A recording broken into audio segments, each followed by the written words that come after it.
ভারতীয় জনতা পার্টির 12 টাকার জলা মণ্ডলের উদ্যোগে আজ বেলবাড়ি আরডি ব্লক কমিউনিটি হলে ভোটার অভিনন্দন যাত্রার অঙ্গ হিসেবে এক আলোচনা চক্রের আয়োজন করা হয়। এখানে আলোচনা চক্রে উপস্থিত ছিলেন বিজেপি রাজ্য সভাপতি রাজীব ভট্টাচার্য সহ অন্যান্যরা। তার মধ্যে 51টা বুথে ভারতীয় জনতা পার্টির বিপ্লব কুমার দেবকে আপনারা জয়ী করে আমাদের দিল্লিতে পাঠিয়েছেন। তার জন্য অভিনন্দন জানানোর জন্য আজকের এই সভা ডাকা হয়েছে।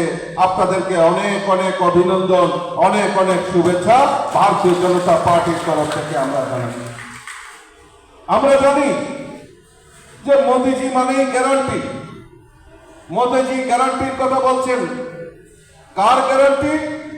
এই সমাজে যারা গরিব, এই সমাজে যারা জনজাতি রয়েছেন, এই সমাজে যারা কৃষক রয়েছেন, এই সমাজে যারা মহিলা রয়েছেন, এই সমাজে যারা যুবক রয়েছেন, এই সমাজে যারা শ্রমিক রয়েছেন, প্রত্যেকের গ্যারান্টি আমাদের মোদিজি নিয়েছেন। আমরা কোনোদিনও ভাবতে পারিনি যে আমাদের রাজ্যে গরিবদের সংখ্যা অনেক বেশি, কারণ 25 বছর সিপিএম এই জায়গায় রাজত্ব করেছে।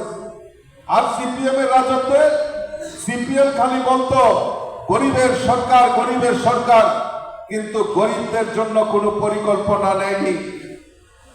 বিজেপি সরকার 2018-তে আসার পর গরিবদের জন্য, জনজাতিদের জন্য, জনজাতি বিকাশের জন্য আমাদের সরকার বিভিন্ন পরিকল্পনা নিয়েছে। কারণ আমাদের সরকার মনে করে যে এই রাজ্যের জনজাতি বিকাশের মাধ্যমে এই রাজ্যের সার্বিক উন্নয়ন সম্ভব। তাই দেখবেন বিভিন্ন জায়গায় আমাদের সরকার জনজাতি এলাকায় রাস্তাঘাট হোক, স্বাস্থ্য পরিষেবা হোক, বিভিন্নভাবে এই জনজাতিদের বিকাশের জন্য আমাদের সরকার কাজ করছে। আমাদের মোদিজি আমাদের এই ত্রিপুরা রাজ্যের ধলাই জেলা, যেখানে জনজাতি অংশের মানুষ বেশি বসবাস করে, এই ধলাই জেলাকে ইন্সপিরেশন ডিস্ট্রিক্ট ঘোষণা করে এই ধলাই জেলাকে কিভাবে জনজাতিদের বিকাশ করা যায় তার প্রয়াস মোদিজি করছেন। তার পাশাপাশি আমাদের রাজ্য সরকার 12টি ব্লক, যেখানে জনজাতির অংশের মানুষ বেশি বসবাস করে, সেই 12টি ব্লককে ইন্সপিরেশন ব্লক ডিক্লেয়ার করে তাদেরকে, ওই ব্লকগুলিকে কিভাবে আর্থিকভাবে সহায়তা করা এবং ওই ব্লক এলাকায় স্বাস্থ্য পরিষেবা, চিকিৎসা পরিষেবা এবং সুশিক্ষার জন্য এবং রাস্তাঘাট, পানীয় জল যাতে পৌঁছে যায় তার জন্য আমাদের রাজ্য সরকার অধিক বরাদ্দ করে, আর্থিক বরাদ্দের মাধ্যমে ওই ব্লকগুলিকে ইন্সপিরেশন ব্লক ডিক্লেয়ার করে সেখানে ব্যবস্থা করছেন আমাদের রাজ্য সরকার। আমরা সৌভাগ্যবান, মোদিজি আসার পর আমাদের এই রাজ্যে প্রায় 4 লক্ষের উপর গরিব মানুষ, যাদের পাকা বাড়ি ছিল না, বিল্ডিং বাড়ি ছিল না, তাদেরকে পাকা বাড়ি নির্মাণের ব্যবস্থা আমাদের দেশের প্রধানমন্ত্রী করেছেন। আমরা সৌভাগ্যবান, এই ত্রিপুরা রাজ্যের মানুষ প্রায় 4 লক্ষ গরিব পরিবারকে ওই আর্থিক সহায়তার মাধ্যমে যাতে প্রধানমন্ত্রী আবাস যোজনায় ঘর নির্মাণ করতে পারে, পাকা বাড়ি নির্মাণ করতে পারে, তার ব্যবস্থা মোদিজি আমাদের করেছেন।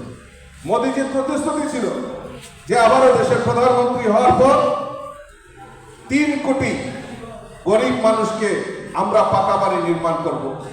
আপনারা দেখেছেন যে মাননীয় প্রধানমন্ত্রী নরেন্দ্র মোদীজি শপথ নেওয়ার পর প্রথম যে ক্যাবিনেট বৈঠক হয়েছে, এই ক্যাবিনেট বৈঠকে সিদ্ধান্ত নিয়েছে যে সারা ভারতবর্ষে এই প্রধানমন্ত্রী আবাস যোজনায় আরো 3 কোটি মানুষকে পাকা বাড়ি নির্মাণের স্যাংশন আমাদের প্রধানমন্ত্রী করেছে। আর তাতে আমাদের এই ত্রিপুরা রাজ্যের গরিব সাধারণ মানুষও তাতে উপকৃত হবে।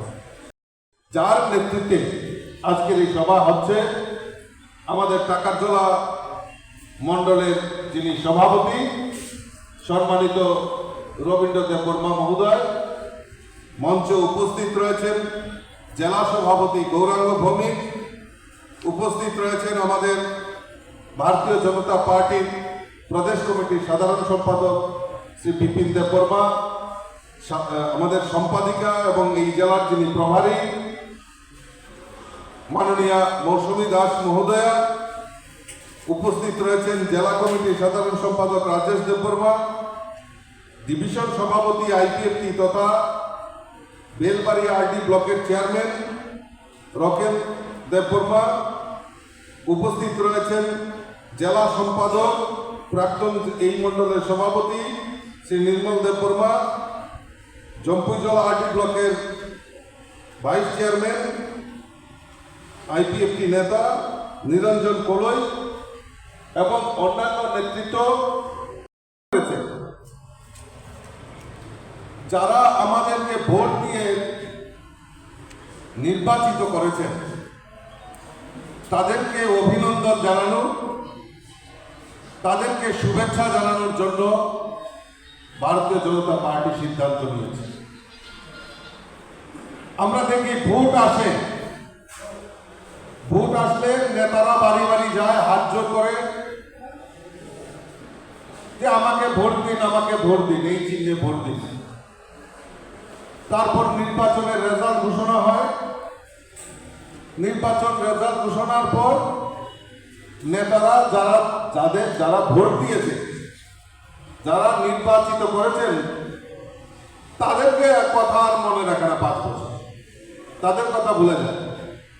কিন্তু ব্যতিক্রমী ভারতীয় জনতা পার্টির রাষ্ট্রীয় নেতৃত্ব এবং মোদীজি, যারা আমাদেরকে ভোট দিয়ে নির্বাচিত করেছে, তাদেরকে ধন্যবাদ জানানোর জন্য আমাদের ভারতীয় জনতা পার্টি মতদাতা অভিনন্দন সভা করার জন্য উনি আহ্বান করেছেন। তারই অঙ্গ হিসাবে সারা রাজ্যে এই ভোটারদেরকে অভিনন্দন জানানোর জন্য এরকম কর্মসূচি নেওয়া হয়। আজকের এই বিশেষ অনুষ্ঠানে উপস্থিত রয়েছেন